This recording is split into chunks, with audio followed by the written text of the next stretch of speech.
আমার আগের বাউল নিয়া এপিসোডের পরে ফরাদ ভাই একটা ভিডিও করেছিলেন। ফরাদ ভাই ওইখানে স্বীকার করেছেন যে পালাগানে যেইভাবে আল্লাহ খোদা নিয়া ফাজলামি করা হয়েছে, আবুল হোসেন সরকার করেছে, সেটা অগ্রহণযোগ্য।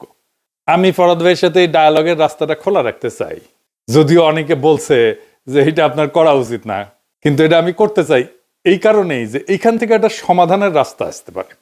বামেরা কিন্তু এই রাস্তা খুলতে চায় না, তারা ডায়ালগ চায় না, তারা মনে করে তারাই সমাজের কর্তা, তাদের কথাই শুনতে হবে সবাইকে, কারণ তারা সবার থেকে বেশি বুঝে।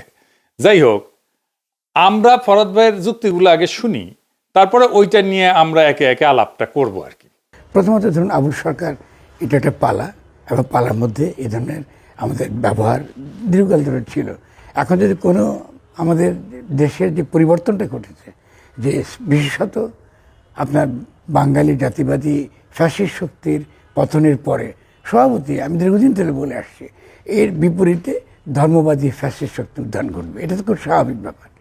এখন ধর্মবাদী ফ্যাসিস্ট শক্তি যখন উত্থান ঘটেছে, ফলে স্বভাবতই তারা যে কোনো ছোট আপনি মূলত কী কাজ করবে, তারা প্রথমে তারা ইসলামকে হেয় প্রমাণ করবে। প্রথম কাজটা তারা যেটা করবে, কারণ তারা ইসলামকে এমনভাবে প্রমাণ করবে যে তারা আগের সরকারের বৈধতা তারা প্রমাণ করবে, যে এরা আসলে একটা উগ্র, এরা আসলে একটা মৌলবাদী শক্তি, ইসলাম মানে একটা মৌলবাদ।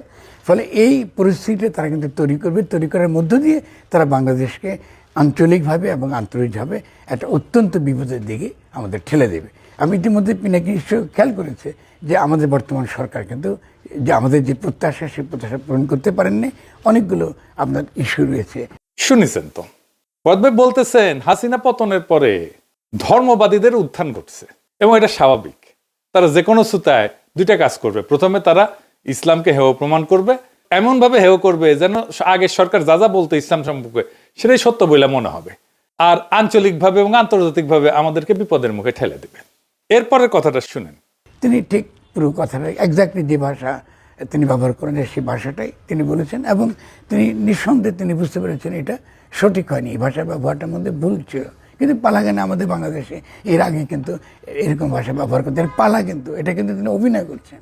মানে পিনাকির প্রথম তার ভুল যে তিনি অভিনয় আর একজন ব্যক্তির বক্তব্য, এই দুইয়ের মধ্যে তিনি পার্থক্য করতে পারলেন না। এটা খুব দুর্ভাগ্যজনক। কিন্তু তারপরে আমি মনে করি এটা সত্ত্বেও এই ধরনের ভাষা ব্যবহার করাটা ঠিক হয়নি, এবং এটা যদি সত্যিকার অর্থে আমাদের দেশের জনগণ আঘাত পেয়ে থাকে, তারা নিঃসন্দেহে আবুল সরকার এসে বলবে, আমি তার সঙ্গে দাঁড়িয়ে বলবো যে এটা অত্যন্ত অন্যায় কাজ হয়েছে, এরকম ভাষা ব্যবহার করা ঠিক নয়। শুনলেন তো, ফরাদ ভাই নিজেই বলছেন আবুল হোসেন যে ভাষা ব্যবহার করেছে সেই ভাষা ব্যবহার করা উচিত হয় না। এরপরে আসেন, ফরাদ ভাই বলছেন যে কিভাবে তাকে গ্রেপ্তার করা হয়েছে। কিন্তু আমি তখন সেই মুহূর্তে যখন তাকে আপনার গোয়েন্দারা ধরে নিয়ে যায়, তখন তাদেরকে বলা হয়েছিল আপনারা তাকে রক্ষা করা, নাগরিককে রক্ষা করা, সেখানেই তাকে পিটিয়ে মেরে ফেলা হবে।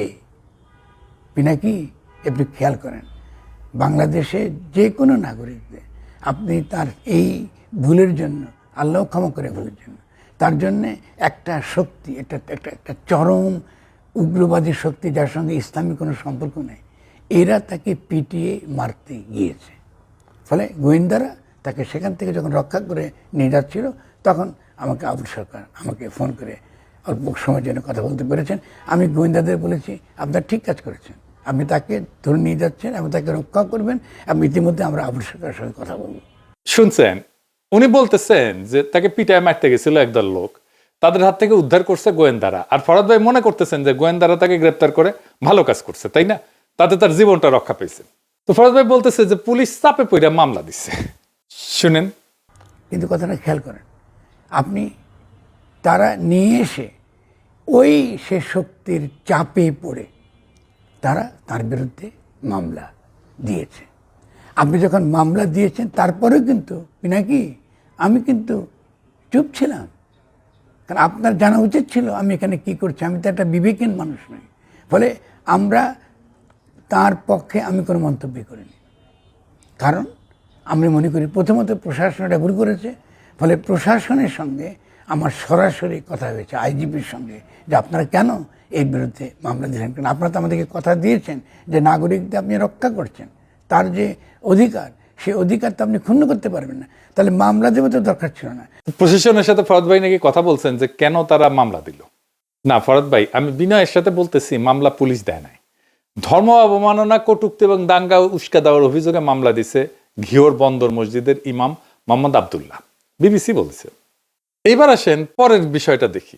আমি সব এক এক করে দেখাই নিতেছি, কারণ এটার উপরেই আমরা আলোচনাগুলো পরে করব। কারণ মামলা না দিয়ে যদি আমরা আবুল সরকারকে সেদিন সকলের সামনে গিয়ে বলতাম যে তিনি যে ভাষা ব্যবহার করেছেন এটা ঠিক নয়, এটা আমাদের অনুভূতিকে আঘাত করেছে, তা পুরো জিনিসটা কিন্তু মিটে যেত। শুনেছেন তো, ফরাদ ভাই বলতেছেন যে উনি ভাবছিলেন এটা মিটমাট হয়ে যাবে, আবুল হোসেন মাপ চাইবে ধর্মীয় নেতাদের মধ্যস্থতায়, এটা একটা মীমাংসা হবে। এখন এই জায়গাটা ভালো করে লক্ষ্য করেন। এরপরে ফরাদ ভাই যা বলবেন এখানে লুকায় আছে সকল ষড়যন্ত্র। ফরাদ ভাই বলতেছেন ষড়যন্ত্র তথ্য দিয়ে রাজনীতি ব্যাখ্যা করা যায় না। আমি আসলে দেখাই দেব আসল ষড়যন্ত্রটা কোথায়। ফরাদ ভাই বলতেছেন যে মানিকগঞ্জে আবুল হোসেনের অনুসারীরা মানববন্ধন করবে। ফরাদ ভাই বলতেছেন উনি মানা করছিলেন, কারণ এইটা সেন্সিটিভ ইস্যু, আর এই ইস্যুটা মীমাংসা হবে। শুনেন। প্রথমত বাউলরা শাহ আলী দরগার সামনে একটা মানববন্ধন করেছে। সে মানববন্ধন করার পরে মানিকগঞ্জে মানববন্ধন করার তারা সিদ্ধান্ত নিয়েছিলেন। আমরা তখন তাদেরকে বলেছি আপনারা মানিকগঞ্জে এই ধরনের মানববন্ধন করবেন না, এটা একটা সংবেদনশীল একটা ইস্যু, এটা মীমাংসার একমাত্র পথ হচ্ছে কথা বলা, এবং যারা সত্যিকার অর্থে ইসলামকে ভালোবাসেন, বাংলাদেশকে ভালোবাসেন, তাদের সঙ্গে বসে এটা একটা মীমাংসা করা। কিন্তু স্বভাবতই আবুল সরকারের কিছু নিরীহ ভক্তগুলো আছে, এই নিরীহ মানুষগুলো ওখানে গিয়ে মানববন্ধন করেছে রে ভাই। তার তো একটা প্রতিবাদ করা, তাদের গুরুকে ধরে নিয়ে গেছে, তার তো একটা প্রতিবাদ করার অধিকার আছে নাকি? দেখুন বাউলদের কিভাবে লাথি মারা হচ্ছে, কিভাবে পিটিয়ে তাদেরকে পানিতে ফেলে দেওয়া হচ্ছে, বিভিন্ন জায়গায় কিভাবে বাউলদেরকে পেটানো হচ্ছে, তার ক্লিপগুলো দেখুন। আপনি কিন্তু এদের ব্যাপারে কিচ্ছু বললেন না, একটু বিস্মিত হয়েছি আমি। ভরত ভাই বলেন তো, এখন তারা আপনার কথা তো শুনলো না, কেন শুনলো না? কেন মানববন্ধন করতে গেল? ওইখানেই রহস্য। তারা জানে ওইখানে তৌহিদে জনতার মিছিল আছে, আপনি নিজেও মানা করেছিলেন, আপনি মীমাংসার চেষ্টা করেছিলেন, সেটা তো ভেস্তে গেল। ভরত ভাই বুঝলেন তো, ষড়যন্ত্র যে হয় এটা মানলেন তো। তাতে এটা জেনে শুনেই করছে যে এখানে একটা সংঘাত ঘটার সম্ভাবনা আছে। আমি যদি জানি ওইখানে সংঘাত হইতে পারে, জেনেই যদি যাই, তাহলে মার খাওয়ার জন্য কি আমার অন্য কাউকে দোষ দেওয়া যায়? যায় না। দ্বিতীয় প্রশ্ন হচ্ছে, আপনি নিজেই বলতেছেন যে আবুল হোসেন সরকারকে পিটায় নাকি মারতে গেছিল, গোয়েন্দারা অ্যারেস্ট করে জীবন রক্ষা করছে। তো আবুল সরকারের অনুসারীরা কি আবুল সরকারকে মাইরা ফেলার জন্য মানববন্ধন করছে তার পরের দিন? ধরেন মানববন্ধন করার কারণে পুলিশ তারে ছেড়ে দিল, কারণ আমরা তো একটা কাজ করি, এটা অবজেক্টিভ নিয়ে। তা আমার অবজেক্টিভ হচ্ছে আবুল হোসেন সরকারকে ছেড়ে দিতে হবে। পরের দিন মানববন্ধন করলো, ছেড়ে দিল ধরেন পুলিশ, তাহলে আবুল হোসেন সরকার কি আরো বিপদগ্রস্ত হইল না? আপনি তো বললেন যে তারে গ্রেপ্তার করে ভালো করছে, তো তাই গ্রেপ্তার হয়ে থাকাটাই তো তখন ভালো ছিল, তাই না? তার সিকিউরিটি এখন কে দিবে? তাহলে বুঝছেন তো ফরাদ ভাই, এই পুরা বিষয়টা এখন এমন একটা জটিল জায়গায় পৌঁছেছে যে এইটার কোনো সমাধানের রাস্তা মনে হয় খোলা নাই। তারপরে আপনারা একের পর এক কর্মসূচি দিতেছেন, মানে আমি জানি না একের পর এক কেন কর্মসূচি দিতেছেন, দিয়ে কি অ্যাচিভ করতে চান, কারে কি বলতে চান আমি জানি না। সমাধান চাইতেছেন নাকি সংঘাত চাইতেছেন আপনারা, আমি ঠিক জানি না। আবার আপনি আমারে নিয়ে উল্লেখ করে ভিডিও করছেন, এটাতে বাম্পারের অনেকে পুচ্ছে আগুন ধরে গেছে, মানে লোক হইতেছে 2.5 কাঠ, তার মধ্যে ভাগ হয়ে যেতেছে 50টা। যাই হোক, আলাপে ফিরে আসি। আমি মনে করি ভারত ভাই, বাউল আর গান সংক্রান্ত ইস্যুটা পুরাটাই ইন্ডিয়ান গোয়েন্দা সংস্থা তৈরি করার ইস্যু। কিভাবে আওয়ামী লীগকে ফিরে আনা যায় তার ড্রেস রিহার্সেল। আনসার লীগ দেখেছেন না, সংখ্যালঘু লীগ, নারী লীগ, পুলিশ লীগ, আর্মি লীগ, শিক্ষক লীগ, প্রশাসন লীগ, মাজার লীগ, এইসব মারা খাওয়ার পরে এখন গান লীগ আনিছে। প্রথম আনিছে গানের শিক্ষক নিয়ে, যে গ্যাঞ্জামটা হয়েছে প্রাইমারি স্কুলে, সেটা নিয়ে। আমি চায়নাত গেছি, উঠি আমাকে জিগায় তোমরা নাকি গানের টিচার নেওয়ার বিরোধী। চায়না থেকে ফেরার পরে এখানে ফ্রেঞ্চ ইন্টেলিজেন্সের লোক যারা কয় যে তোমার সিকিউরিটি ইস্যু নিয়ে আমরা দেখাশোনা করি, আসলে কি করে কে জানে। যাই হোক, কিন্তু আসলে আসলে ওরা আসে বাংলাদেশ সম্পর্কে তথ্য নিয়মিত নেওয়ার জন্য। আমিও দেই, কোনো অসুবিধা নাই। তো আমার বাসাতে এসেছে, এসে জিগায় আচ্ছা তুমি নাকি স্কুলে গানের টিচারের বিরোধিতা করিছো। চিন্তা করেন কই গেছে, কই চলে আসছে কথা। তা আমি কই ঠিকই করেছি, আরো করব। কইলাম বাংলাদেশে প্রাইমারি স্কুল কয়টা আছে জানো? না জানি না। আমি বললাম 65,000 আছে। গানের টিচার কতজন নেওয়া হইতেছিল জানো? না জানি না। আমি বললাম 2,500। তো কইতেছে ক্লাস্টার ভিত্তিতে নেওয়া হইতেছে, মানে কয়েকটা স্কুল মিলে একটা গুচ্ছ ক্লাস্টার হইবি, সে গুচ্ছের দায়িত্ব হইতেছে একটা টিচারের, বুঝছাও? তো 65,000 স্কুলে 2,500 টিচার দিলে এটা দিয়ে যদি কভার করতে হয়, তাহলে একজন টিচারকে কয়টা স্কুলে দায়িত্ব পালন করতে হবে? 26টা স্কুলে। এটা কি হারকিউলিস? এক টিচার 26টা স্কুলের দায়িত্ব নেবে? এই 65,000 স্কুলের মধ্যে অর্ধেকের বেশি স্কুলে হেডমাস্টার নাই, মানে ব্যানে করছি না, 34,106টা স্কুলে হেডমাস্টারই নাই। তো ওই হেডমাস্টার দিতে পারে না, আর গানের টিচার দিতেছে। মানে এটা মস্করার একটা সীমা পরিসীমা আছে, তো ফাজলামের একটা সীমা পরিসীমা আছে। তো তার উপরে দেখেন, আমরা যখন ছোট ছিলাম তখন মৌলভী স্যার থাকতো না স্কুলে একজন, সে মৌলভী স্যারের পদ কিন্তু এখন নাই, হাসিনা খায়া দিছে। তারপরে হেফাজতের একাংশ কওমি জননী উপাধি দিছিল হাসিনারে। বাংলাদেশ মুসলমান প্রধান দেশ, আর সেই দেশে স্কুলে ইসলাম ধর্ম শিক্ষকের পদ খাইয়া দিয়া, প্রধান শিক্ষকের পদ পূরণ না কইরা এমন একটা বিষয়ের কয়েকজন টিচার নিয়োগের জন্য দেওয়া না হইলো, তাহলে তো সন্দেহ হবেই, হবে না? খুবই স্বাভাবিক ঘটনা এটা। গানকে একটা পলিটিক্যাল ইস্যু বানায় আওয়ামী লীগকে ফিরে আসার প্ল্যাটফর্ম বানায় দেওয়ার চেষ্টা করা হয়েছে। আমি প্রমাণ দিই এটা, ফরাদ ভাই, আপনার প্রোগ্রাম থেকে প্রমাণ দিই। এক আওয়ামীপন্থী বাউল আইসা বলতেছে জুলাই যোদ্ধারা পাকিস্তানি, আপনার শিষ্য সহকর্মী রোমেল তারে ধরছে। দেখেন, আপনি আওয়ামী লীগের দালাল, আপনি জুলাই যোদ্ধাদেরকে খুনি বলছেন কেন? পাকিস্তানি বলছেন কেন? আপনি এই এলাকায় থাকবেন না। আমরা জিনিসটা সলভ করতে চাচ্ছি, আপনি আওয়ামী লীগের দালাল এসে এটা এই সরকার উস্কানি পাকিস্তানি দিচ্ছেন। সরকার। আপনি এই জিনিসটাকে উস্কানি দিয়া এটা আপনি মৌলবাদী, আপনি জঙ্গি বলছেন জঙ্গি, কেন আপনি? আপনি জুলাই যোদ্ধাদেরকে এই দেশ পুলিশ জঙ্গি হয়ে হত্যা গেছে। জুলাই যোদ্ধাদেরকে পুলিশ হত্যাকারী বলছেন কেন? না এটা আমি বলি বলছেন আপনি, আপনি ভিডিও আছে তাহলে ওটা- সোশ্যাল ওটা- মিডিয়ায় ওটা আমার- আপনাকে যদি এলাকায় দেখি তারপরে কিন্তু পিটাবো। আমি তো আমি আপনার আপনাকে আমি আমার- আওয়ামী লীগের আমি দালালি শাসন করবে করার- না। আমি না, আমার না, গর্ব, আমি এই যে শাসন করার অধিকার আছে। বাউলদেরকে বিপদে ফেলাচ্ছেন কিন্তু আপনি। আমরা এই যে আমরা সলভ করার সমাধান চেষ্টা করতেছি, আর আপনি সে বাউলদের মধ্যে যে আওয়ামী লীগের রেটরিক করাচ্ছেন, ইন্ডিয়ার ক্যাম্পেইন, শেখ হাসিনার ক্যাম্পেইন বাড়তে দিন। আপনি আর কখনো আমাদের সমাবেশের আশেপাশে আসবেন না। আপনি যদি আসেন তাহলে মার খাবেন কিন্তু। আপনি কত বড় সাহস আপনার জুলাই যোদ্ধাদেরকে জঙ্গি বললেন? না এর আপনি বলতেছেন সেকুলার ফ্যাসিজমের পরে ইসলামপন্থী ফ্যাসিজমের উত্থান হয়েছে, আগেও কইছেন, আমাকে নিয়ে করা ভিডিওতেও কইছেন আর কি, যে ওরা এসে দেখাবে যে ইসলাম কত খারাপ। এটা খুবই বিপজ্জনক একটা ফ্রেমিং করছেন ফরাদ ভাই। আপনি অন্য একটা জায়গায় বলছেন যে দেশে ধর্মের নামে নির্যাতন নিপীড়ন চলতেছে। আসলে কি তাই?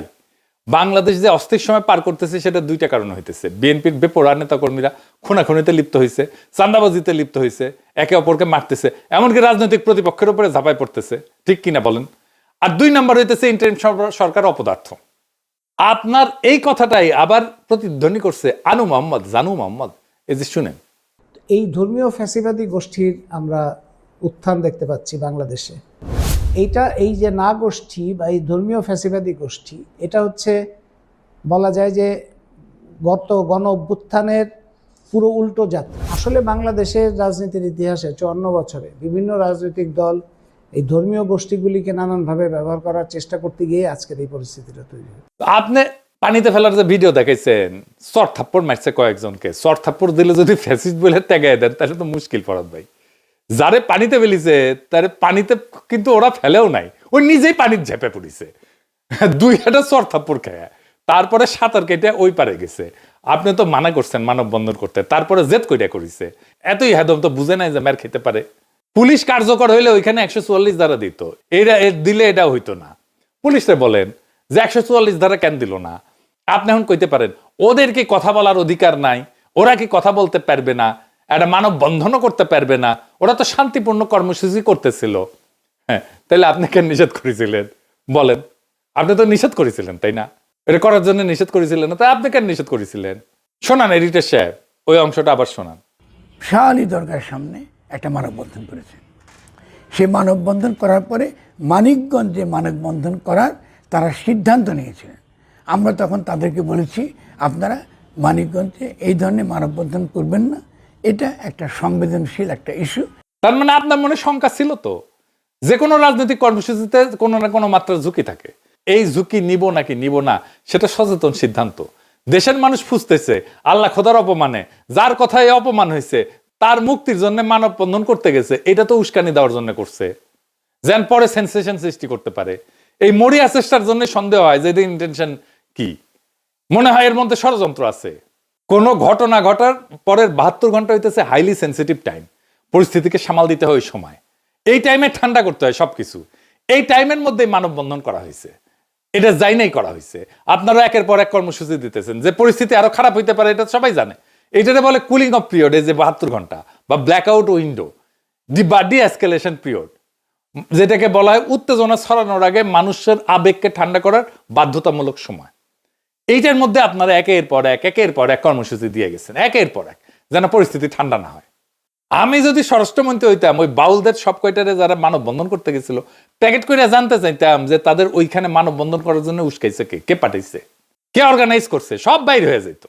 আর আপনি যে এরকম ফ্যাসিস্ট করতেছেন, আপনি যে রাজনীতি করতেন ফরদ ভাই, আপনি মনে কিছু কইরেন না, আপনি যে রাজনীতি করতেন, সর্বরা পার্টির রাজনীতি করতেন, আপনার বন্ধু হুমায়ুন কবির মেরে ফেললো না, খুনাখুনি করছে না? আপনি কি ওদের ফ্যাসিস্ট বলেন? জীবনে বলিছেন ওদের? আপনি ওই দল করতেন তো, মানে ওই দলের সদস্য ছিলেন কিনা জানেন, কিন্তু ওই দল তো করতেন, আপনারই বন্ধু ছিল তো হুমায়ুন কবির। তো মেরে ফেললো না? কতজনকে মারিছে না এই সর্বহারারা? ফ্যাসিস্ট বলছেন ওদেরকে?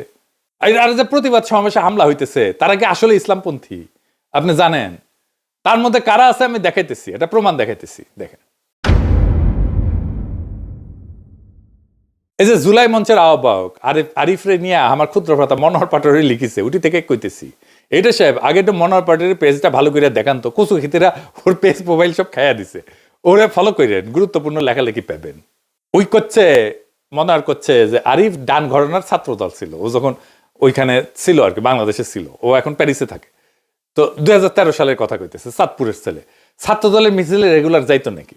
তো পরে ওই সময় যে ছেলেটা ঢাকা বিশ্ববিদ্যালয় কলা অনুষদের ছাত্রলীগের সহসভাপতি হয়ে গেছে, দেখেছেন? হ্যাঁ, আবার 5ই আগস্টে আসিফ নজরুলের সাথে বঙ্গভবনে গুরুত্বপূর্ণ মিটিং এ সে সমন্বয়ক হিসেবে উপস্থিত, তাকে নাকি পরিচয় করা দিয়েছিল জুনায়েদ সাকি। মানে আরিফ আসিফ নজরুল জুনায়েদ সাকিকে কনভিন্স কইরা 5ই আগস্ট মূল সমন্বয়কদের পাশ কাটায় টেলিভিশনের সামনে সমন্বয়ক হিসেবে হাজির হয়েছে আসিফ নজরুলের সামনে। দেখেন, হ্যাঁ, এই আরিফ হইতেছে জুলাই মঞ্চের আহ্বায়ক, এই জুলাই মঞ্চে হামলা করেছিল। কুই থেকে কুই, দেখেছেন ফরদ ভাই? কতগুলো খেলা খেলিচ্ছে এখানে, কতজন। তো ষড়যন্ত্র তত্ত্ব দিয়ে যে আপনি আমারে করলেন যে এটা করা যাবি না, তো আর দেখলেন তো ষড়যন্ত্র জিনিসটা কি, কে কি করতেছে। সবকিছু ইসলামপন্থীর উপর চাপাই দিয়েন না। ওই মানববন্ধনের পরবর্তী ঘটনা নিয়ে যা হয়েছে, তাতে এই বাউল সম্প্রদায় মহাবিপদে পড়ছে। আপনি বলতেছেন আবুল সরকার পালাগান করে, সে তো বাউল না, আপনি নিজেও ওরা বাউল বলে পরিচয় করাই দিতেছেন। দেখেন কি জানি বাউল কিনা, যারা মানববন্ধন করছে তারাও কিন্তু বাউল না, কিন্তু এই যে একটা ফ্রেমিং করতেছেন বাউল বইলা, এখন ওয়াজে বাউলদের নিয়ে আলেমরা বয়ান দিতেছেন, রেফারেন্স থেকে বইপত্র নিয়ে, বাউলদের উপরে বইপত্র নিয়ে ওনারা পড়তেছেন, পড়ে আবার ওই রেফারেন্স দিতেছেন। এই যে আব্দুল হাই সাইফুল্লাহ, আমার খুবই প্রিয় একজন আলেম, তরুণ আলেম, একজন জনপ্রিয় একজন আলেম, তার ওয়াজে, ওনার ওয়াজে দেখেন বই থেকে রেফারেন্স দিয়ে দেখাইতেছেন বাউলদের জীবনাচার নিয়ে। কি হইল ঘটনাটা? ডক্টর আনোয়ারুল করিম তার বাউল বইয়ে লিখছেন যে এই বাউল শব্দটা মূলত বাল শব্দ, যেটা বাহিরের শব্দ, সেখান থেকে হেঁটে এসেছে। আহমদ শরীফ বলতেছেন তার বই বাউল তত্ত্ব, এই বাউল তত্ত্বে বলতেছেন তারা মূলত কামাচার অথবা এই যে মিথুনাত্মক যোগ সাধনা, এই পদ্ধতিটার নামই হচ্ছে বাউল পদ্ধতি। আপনি শুনলে অবাক হবেন যে একজন পুরুষ আর একজন নারী, এদের এই যোগ সাধনাতে লাগবেই, সেটা বিবাহিত হোক বা অবিবাহিত হোক। যারা ধর্মই মানে না, প্রচলিত যেগুলি আছে, তাহলে আবার বিবাহ কি, তার মানে একজন নারীর সাথে তার লাগবে। এই যে ওয়াজের মধ্যে বাউল ইস্যুটা ঢুকে গেছে, এখন এইটা দেখেন সারা দেশে কেমনে ছড়ায়, একদম ভাইরাল হয়ে যাবে পুরা ইস্যুটা। সবাই এই বিষয়গুলো দেখবে এবং পড়বে, আবার ও বইয়ের পাতা ফটোকপি হয়ে বিলি হবে। এটা দুঃখজনক হলো সত্য যে আপনাদের এই অ্যাক্টিভিজম আপনাদের বা বাউলদের কোনো উপকারে আসে নাই, বিপদ বাড়াইছে। বাংলাদেশে সব মানুষ খেপে গেছে, আপনার উপরে প্রচন্ড খেপছে মানুষজন, ভয়ানক খেপছে। আপনি বরং এইটা খুঁজে দেখেন আপনার উপরে এত খেপলো কেন। আমার সাজেশন, এই বাউল নিয়ে আপনাদের অ্যাক্টিভিজম বন্ধ করেন, এখনই বন্ধ করেন।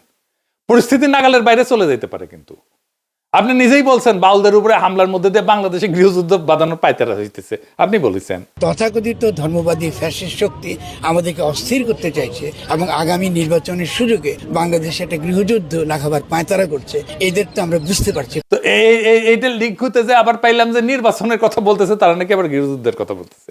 যে যারা নির্বাচনের কথা বলে তারা গৃহযুদ্ধের কথা বলে।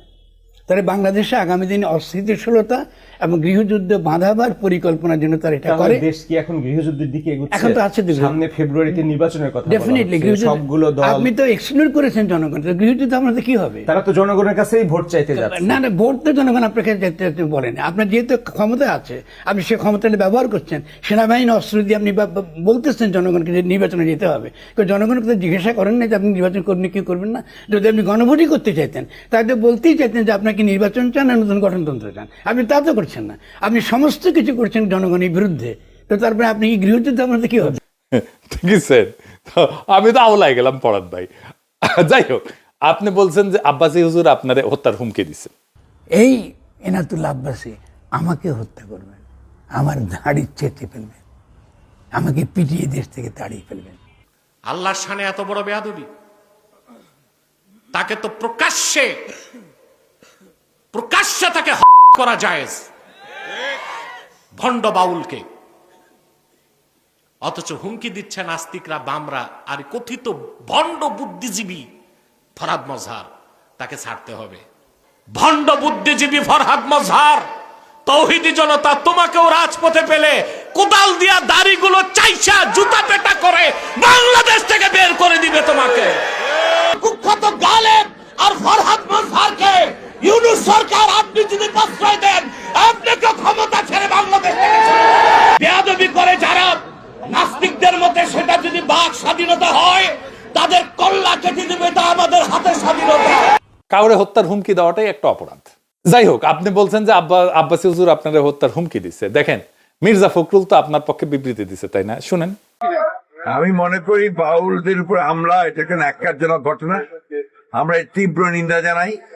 এটা ডেফিনেটলি বাংলাদেশের যে আবহমানের যে সংস্কৃতি, গ্রামীণ বাংলা সংস্কৃতি, আমাদের এই বাউল যারা, তারা বাংলাদেশের অর্থনীতিতে মাঠে ঘাটে প্রান্তরে এই বাউল গান গেয়ে বেড়ায়।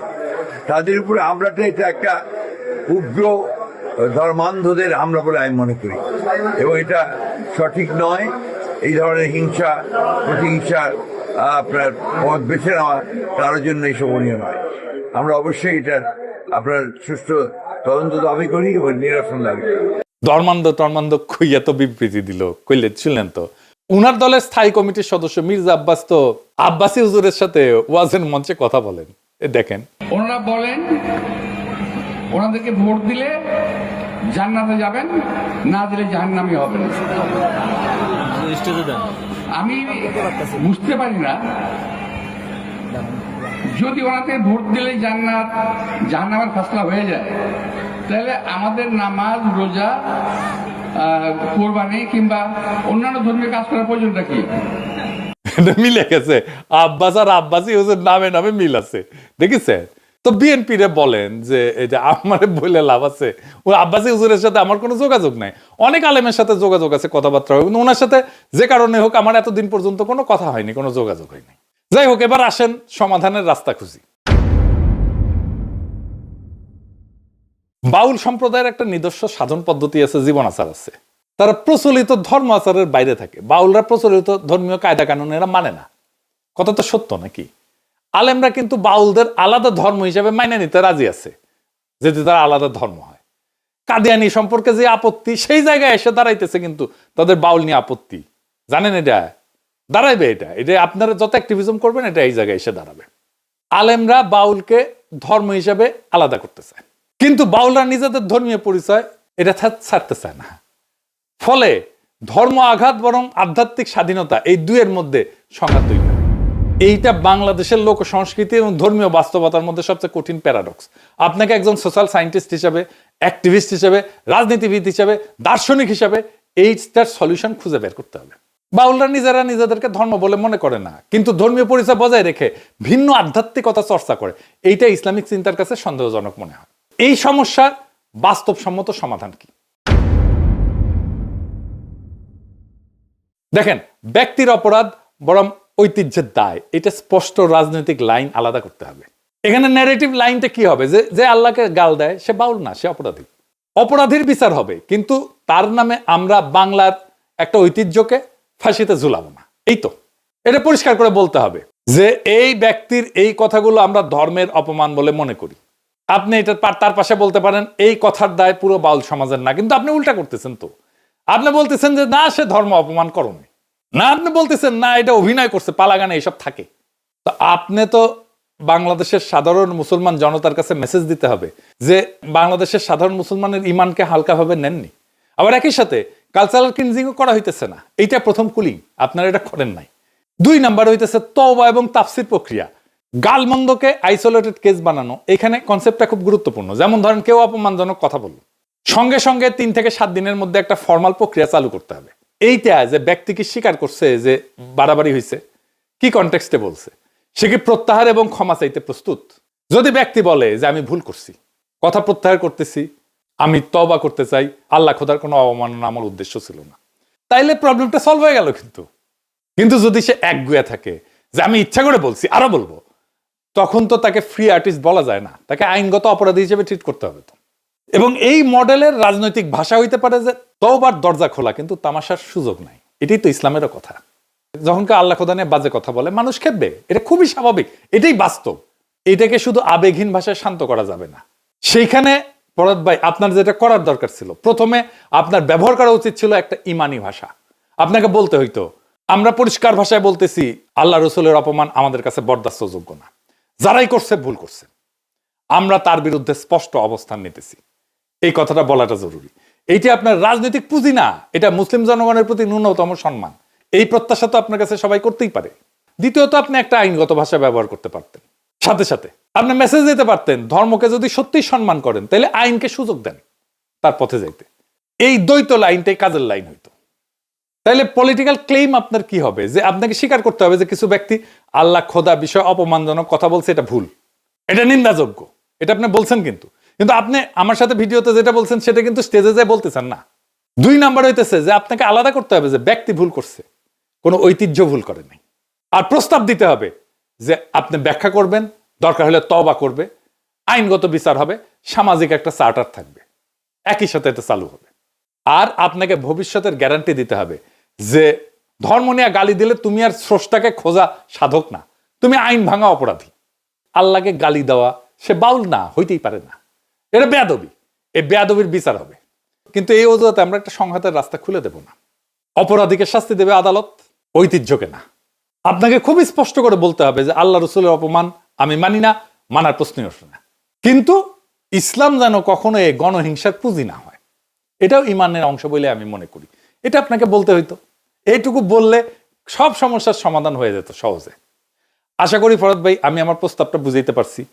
আমি মাজার নিয়ে আর একটা এপিসোড করব, কারণ এই মাজার নিয়ে যে প্রবলেমগুলো তৈরি হইতেছে সেটার একটা সলিউশনের রাস্তা খুঁজে বের করা দরকার।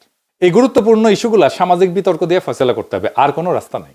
আশা করি এই ডায়ালগে আপনি অংশ নেবেন এবং সংকট থেকে উত্তরণের রাস্তা খুঁজবেন। একই সাথে আপনার প্রতি আমার প্রত্যাশা থাকলো, আপনার প্রতি জাতিরও প্রত্যাশা আছে। ইনকিলাব জিন্দাবাদ।